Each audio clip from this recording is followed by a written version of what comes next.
नमस्कार, स्वागत है आपका part 2 of the video is India becoming a dictatorship. So without wasting any time let's jump in. I will give you the link to the original video in the description. Bihari Vajpayee ने एक बार कहा था, जहां सत्ता पाने के लिए भ्रष्टाचारियों का साथ लेना पड़े, ऐसी सत्ता को मैं चिमटे से छूना भी पसंद नहीं करता। अगर सत्ता हाथ में आती है तो मैं ऐसी सत्ता को चिमटे से भी छूना पसंद नहीं करता। लेकिन वो जमाना ही कुछ और था। वो बीजेपी और आज की बीजेपी जो है, इसमें जमीन आसमान का अंतर है। आज जब नितिन गडकरी से सवाल किया जाता है मोदी के वॉशिंग पाउडर को लेकर, तो वो भी हंसते हंसते जवाब देते हैं कि बीजेपी का साबुन इको फ्रेंडली साबुन है। चुनाव में जीतना इंपॉर्टेंट होता है और जो जीता वही सिकंदर होता है। बीजेपी वाला जो साबुन है वो सबको साफ कर दे रहा है वॉशिंग मशीन। इको फ्रेंडली साबुन है। आप किसकी बात से ज्यादा सहमत? So now Anjana is fine. Now Anjana is asking questions that you want to ask. So she's a fine journalist, I guess.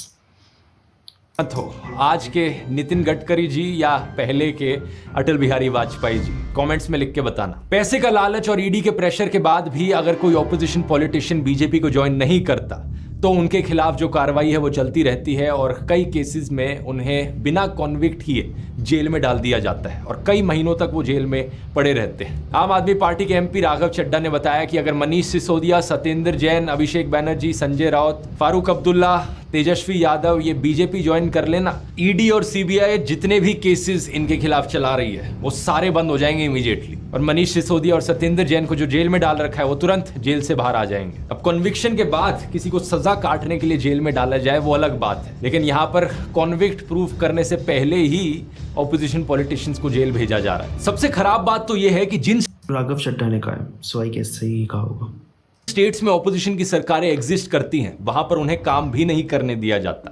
एक नहीं, दो नहीं, बल्कि बहुत सारी अलग अलग स्टेट्स ने बार बार ये आरोप लगाया है मोदी सरकार के ऊपर कि गवर्नर्स का इस्तेमाल करके हमारे डे टू डे अफेयर्स में इंटरफेरेंस करी जा रही है, हमारे कामों पर रोक लगाई जा रही है। वेस्ट बंगाल की सरकार ने ऐसा कहा, बार बार वेस्ट बंगाल के गवर्नर पर यह ब्लेम गया। तमिलनाडु की सरकार ने ऐसा कहा, दिल्ली की सरकार ने ऐसा कहा, केरला की सरकार ने ऐसा कहा। पिछले साल केरला की सरकार ने तो यह तक आरोप लगाया था कि जो हम बिल पास करते हैं हमारे गवर्नर उस पर 2-2 साल तक बैठे रहते हैं, उन बिल्स को अप्रूव ही नहीं होने देते। इस बात को लेकर केरला स्टेट ने सुप्रीम कोर्ट में कंप्लेन भी करी और सुप्रीम कोर्ट ने कहा कि गवर्नर्स इस तरीके से बिल्स पर बैठ नहीं सकते, ये चीज अनकॉन्स्टिट्यूशनल है। दिल्ली में एलजी वर्सेस दिल्ली सरकार के बीच में जो इशू चला है उसके बारे में तो आप कई साल से सुनते आ Of course they are opposition parties. Of course they will say that.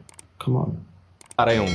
CM Kejriwal ने बार बार कहा है पिछले कई सालों में कि हमें काम नहीं करने दिया जा रहा, एलजी हमारे काम के बीच में इंटरफेरेंस करते हैं। इस बात को लेकर दिल्ली सरकार भी सुप्रीम कोर्ट गई थी और सुप्रीम कोर्ट ने उनके फेवर में डिसीजन भी सुनाया था। सुप्रीम कोर्ट ने वहां पर भी कहा था कि एलजी को इस तरीके से इंटरफेरेंस नहीं करनी चाहिए, असली पावर चुनी गई सरकार के हाथ में। लेकिन सेंट्रल गवर्नमेंट ने क्या किया सुप्रीम कोर्ट के इस फैसले के बाद? वो एक नया कानून ले आए दिल्ली सरकार की पावर्स को छीनने के लिए। GNCTD, government of national capital territory of Delhi amendment act 2023। इसका इस्तेमाल करके मोदी सरकार ने कई सारी पावर्स जो दिल्ली सरकार के पास थी उन्हें ट्रांसफर कर दिया एलजी के पास। हमने अस्पताल बदले थे, अस्पताल शानदार बना दिए, सारी दवाइयों का सबका इंतजाम किया।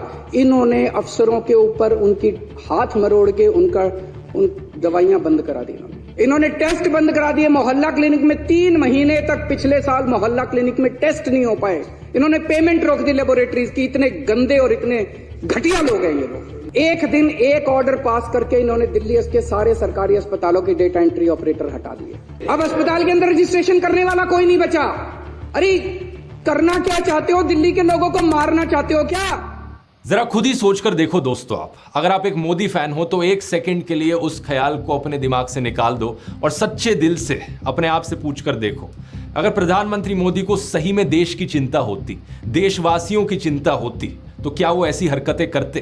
अब आप में से कुछ लोग सोचोगे कि यार पक्का मुझे किसी ऑपोजिशन पार्टी ने फंड किया होगा इस वीडियो को बनाने के लिए, लेकिन सच बता रहा हूं किसी पॉलिटिकल पार्टी ने मुझे फंड नहीं किया। मैं जो आपको इस वीडियो में दिखा रहा हूं वो असलियत है देश की। अगर आपको सही में देश की चिंता है तो आपकी आंखें खुल जानी चाहिए इन चीजों को देखकर। न्यूज लॉन्ड्री की 2 दिन पहले की इन्वेस्टिगेशन ने बताया कि ईडी का इस्तेमाल सिर्फ बाकी पार्टीज के खिलाफ नहीं किया जा रहा है, बल्कि देश में कंपनीज के खिलाफ भी किया जा रहा है। कम से कम 23 ऐसी कंपनीज जिन्होंने आज तक बीजेपी को कोई पैसा नहीं डोनेट किया था, उनके ऊपर सेंट्रल एजेंसीज की रेड होती है और एक पैटर्न देखने को मिलता है। रेड के बाद वो कंपनीज करोड़ों रुपए डोनेट करती हैं बीजेपी को। टोटल में 335 करोड़ रुपए इन कंपनीज ने बीजेपी को डोनेट किए जिन पर आईटी या ईडी की रेड पड़ी थी। तो क्या यहां पर इन कंपनीज को धमकाकर उनसे पैसा भी एक्सटॉर्ट किया जा रहा है? क्या हमारी इलेक्शंस फ्री और फेयर तरीके से हो रही हैं? यहां मीडिया का भी एक बड़ा इंपॉर्टेंट रोल आता है। फेयर इलेक्शंस का मतलब है कि रूलिंग पार्टी के पॉलिटिशियंस और ऑपोजिशन के पॉलिटिशियंस दोनों को अपनी बात रखने का मौका दिया जाएगा। दोनों को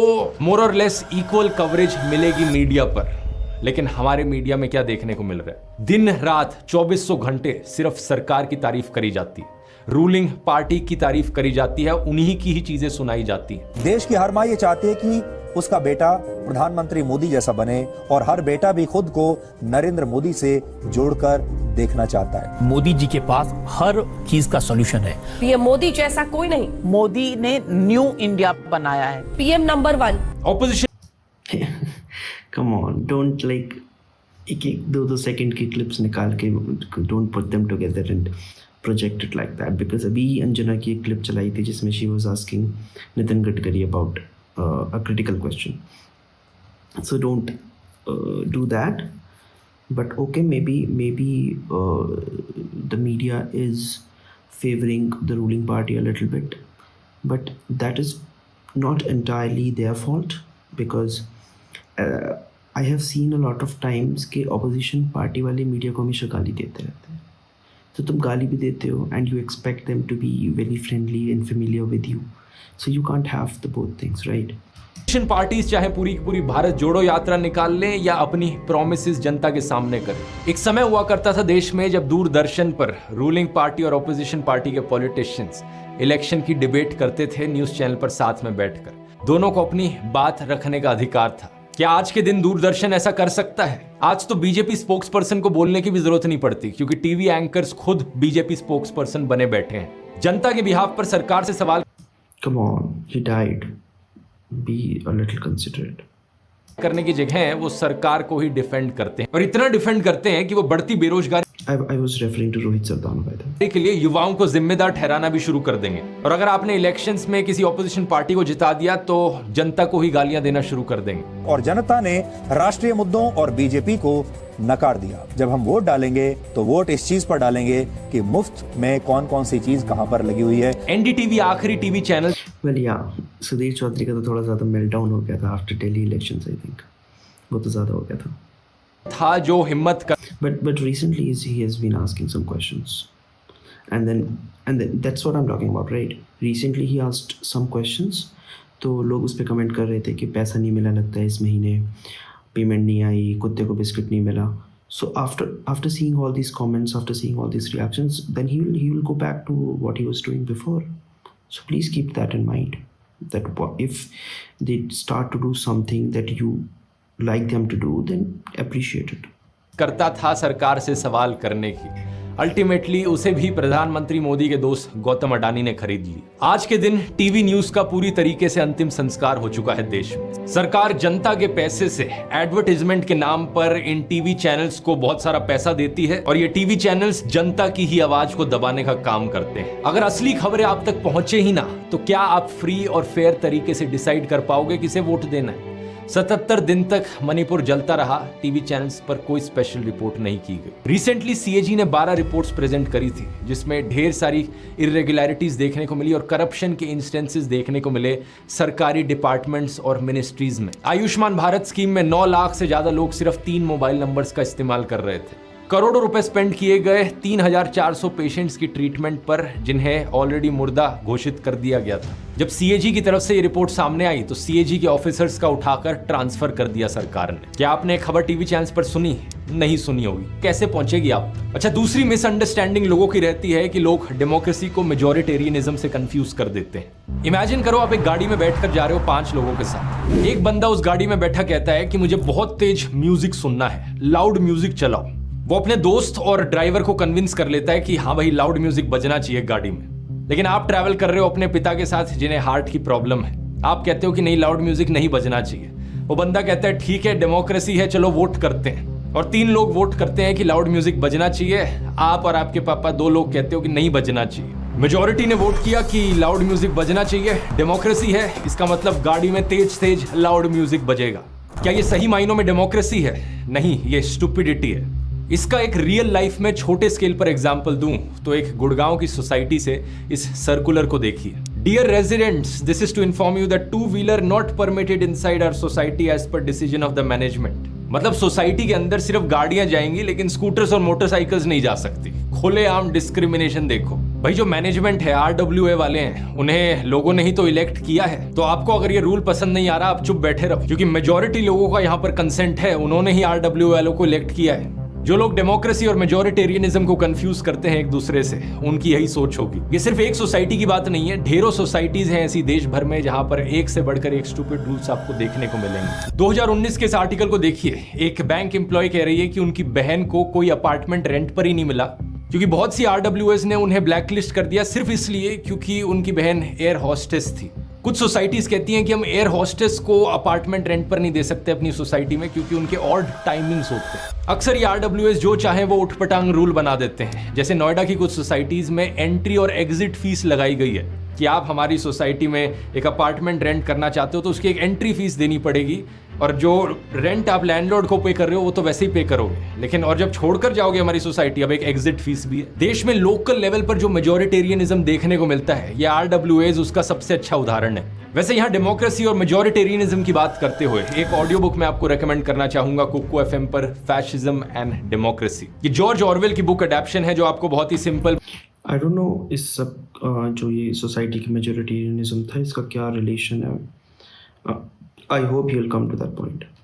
कुछ लोगों की यही सोच रहती है पॉलिटिशियंस और सरकारों को लेकर भी, कि एक बारी हमने पॉलिटिशियंस को इलेक्ट कर दिया, वो पावर में आ गए, तो वो जो चाहे वो रूल बना सकते हैं। हमारे कॉन्स्टिट्यूशन के प्रीएम्बल पर 4 शब्द बड़े क्लियरली लिखे हुए हैं, लिबर्टी, इक्वालिटी, फ्रेटर्निटी और जस्टिस।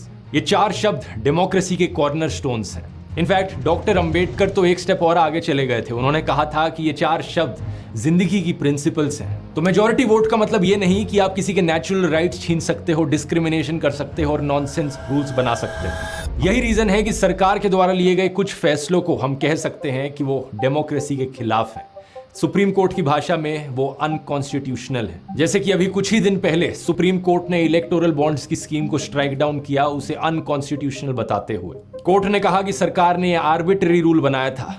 ये इलेक्टोरल बॉन्ड्स की स्कीम क्यों अनकॉन्स्टिट्यूशनल थी और जनता के खिलाफ थी, इसकी बात मैंने पिछले कई वीडियोस में करी है। तो ये एक बहुत अच्छी चीज है कि सुप्रीम कोर्ट ने थोड़ा लेट फैसला लिया, लेकिन कम से कम सही फैसला लिया यहाँ पर डेमोक्रेसी और जनता के फेवर में। लेकिन सरकार को अकाउंटेबल ठहराने का काम सिर्फ सुप्रीम कोर्ट का नहीं है। एक असली डेमोक्रेसी में ये काम ऑपोजिशन का भी है, मीडिया का भी है, सिविल सोसाइटी का भी है।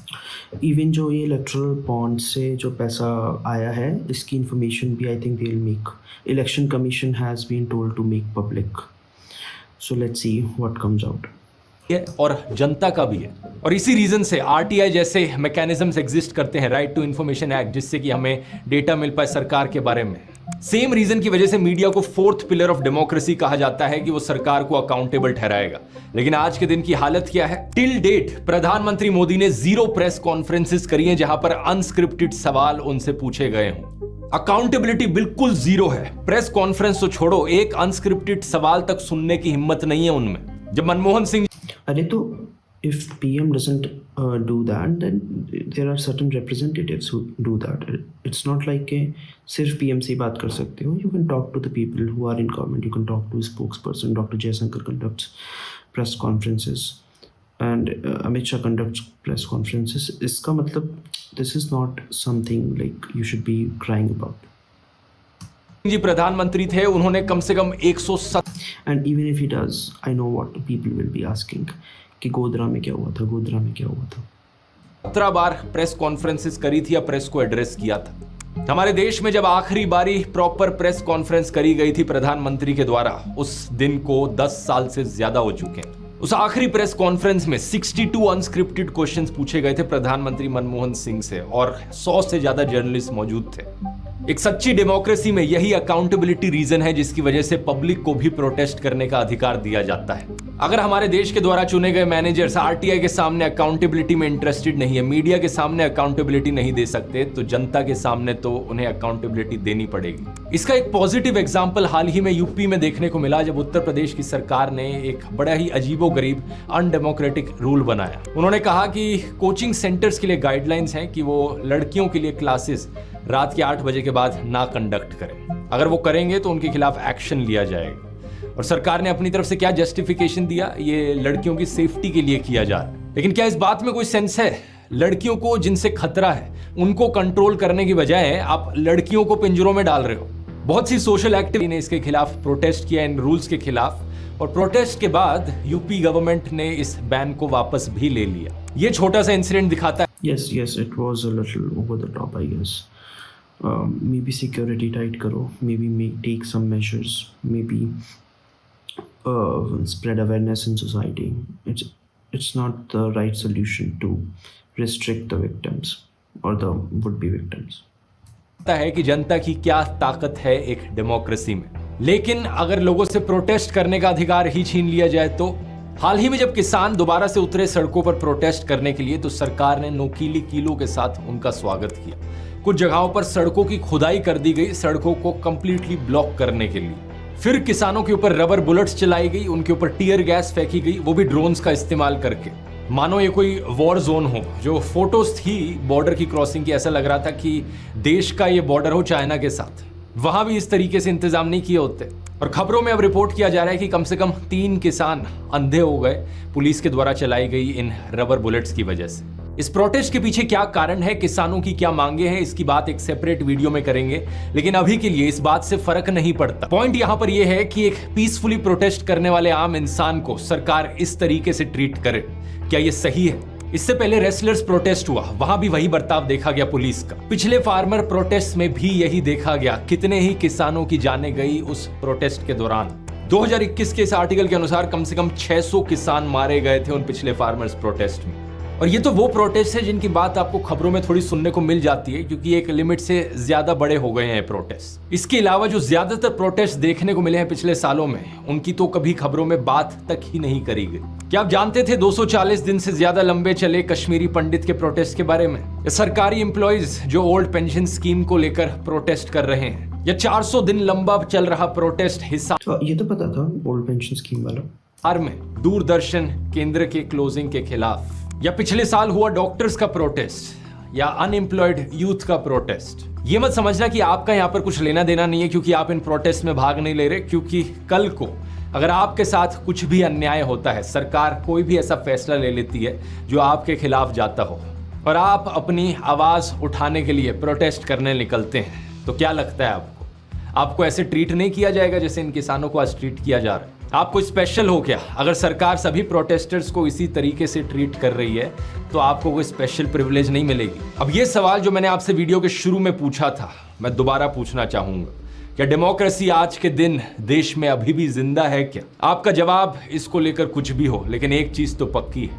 अगर हालात इसी तरीके से बिगड़ते रहे तो ज्यादा समय नहीं लगेगा नॉर्थ कोरिया और रशिया के लेवल तक गिरने में, जहां डेमोक्रेसी नाम में तो जरूर होगी, इलेक्शंस भी कराई जाएंगी, लेकिन असल मायनों में डेमोक्रेसी का अंतिम संस्कार हो चुका हो। बहुत बहुत धन्यवाद। Well, in his videos, there are multiple topics, there are multiple pieces of information that are thrown constantly. So it's not like you can form a coherent thought throughout the video. It's like you get one information, you cannot think more than a few minutes about it, or like not even minutes, few seconds about it, and then you have to move on to the another topic. And then there's this constant bombardment of information until you're convinced. It's like जब we met में जब करीना कपूर बोलती है कि आप convince हो गए या फिर मैं और बोलूँ, so it is exactly like that. So anyway, some of the evidence that he presented about the finances of the elections, like when he was talking about कि कंपनीज के अगेंस्ट इन्वेस्टिगेशन हो रहा था, and then those companies gave some donations to the political party BJP, and then the investigations were stopped. So I would like to know more about it in detail because I haven't heard of any such thing. So maybe I don't know everything, of course. So ऐसा कुछ हुआ होगा, I don't know about that, so I won't comment on it. But if it actually happened, then it's something to worry about. That how can you like bully into giving you money? That is very unacceptable, in my opinion. But anyway, some of the things that he presented were like alleged allegations by the opposition party. Like one such allegation came into light very recently when the government of West Bengal accused the center of withholding funds. तो उसके बारे में I know कि Nirmala Sitharaman gave an explanation in multiple interviews and in the parliament itself कि what actually happened is कि waste Bengal की government ने fund allocate किया था for certain welfare schemes. After the funds were allocated, those funds were not used for the purpose for which they were asked. So and then they had every right to withhold the funds. So there are certain nuances, certain details that we don't actually know about. So once we get all this information at once, so we feel like it's very compelling, it's very like it has to be true. But your duty would be to delve into each of these and find out the veracity of it, find out how true they are, because for YouTubers there is no obligation to be true. If there are actual media outlets, then they have to get double confirmation before reporting on any news. But YouTubers don't do that. Everything is covered within the right of freedom of speech. Like this fact itself, he's talking about someone who is a supposed dictator, and then he's talking about him freely, and his video is being shared on social media platforms. So if he was actually a dictator, then his video would have been taken down. The government has the power to do it. So what do you think about this video? What do you think about the allegations and the facts supposedly that he presented? Please let me know in the comments, and I'll see you guys in the next one.